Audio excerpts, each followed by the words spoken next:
കുറച്ചു വർഷങ്ങൾക്ക് മുമ്പ് ശ്രീകണ്ഠാപുരത്തിനടുത്തുള്ള ഒരു പള്ളിയിൽ സേവനം ചെയ്തുകൊണ്ടിരിക്കുമ്പോഴാണ് അസർ നിസ്കാരം കഴിഞ്ഞ് റൂമിലിരിക്കുന്ന എന്നോട് കൂടെ ജോലി ചെയ്യുന്ന കൂട്ടുകാരനായ ഉസ്താദ് പറയാണ്, പള്ളിയിലൊരു മയ്യത്ത് വന്നിട്ടുണ്ട്. മയ്യത്ത് കൊണ്ടുവന്നിട്ടുണ്ട് എന്ന് കേൾക്കുമ്പോൾ ഞാൻ അത്ഭുതത്തോടെ എഴുന്നേറ്റ് ചോദിച്ചൊരു ചോദ്യം ഉണ്ടായി, ഈ നാട്ടിൽ ആരും മരിച്ചില്ലല്ലോ, ഒരു കർമ്മത്തിന് ഞാൻ പങ്കെടുത്തില്ലല്ലോ, പിന്നെ എന്തേ ഒരു മയ്യത്ത് എത്തിയത്? വലിയ ആശങ്കയോടെ മയ്യത്തിന്റെ അരികിലേക്ക് ഞാൻ ചെല്ലുകയാണ്. ഒരു കൂട്ടം ജനങ്ങളെ കാണുകയാണ്. ഞാൻ ചോദിച്ചു, എങ്ങനെ ഈ മയ്യത്ത് ഇവിടെ എത്തിയത്? ഉസ്താദേ, ഈ മയ്യത്ത് എത്തിക്കേണ്ടത് മാഹിയിലാണ്. ഇവിടെ എത്തിയത് അടുത്തൊരു വൃദ്ധസദനത്തിൽ നിന്നാണ് കൊണ്ടുവരുന്നത്. ഞാൻ ചോദിച്ചു, എങ്ങനെയാണ് ഇദ്ദേഹത്തെ ഈ വൃദ്ധസദനത്തിലേക്ക് കൊണ്ടുവന്ന് ഇത്ര ലോങ്? മാഹിയിൽ നിന്നും ശ്രീകണ്ഠാപുരത്തേക്ക് ഒരുപാട് ലോങ് ആണല്ലോ, എന്താ ഇത്ര ലോങ് കൊണ്ടുവന്നത്?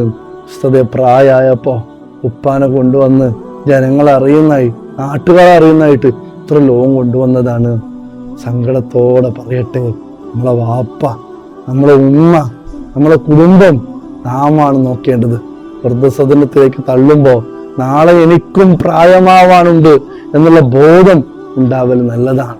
ഹബീബായ റസൂലുള്ളാഹി സ്വല്ലല്ലാഹു അലൈഹി വസല്ലം തങ്ങൾ പറയുന്നുണ്ട്, സ്വർഗത്തിന് 2 കവാടമുണ്ട്.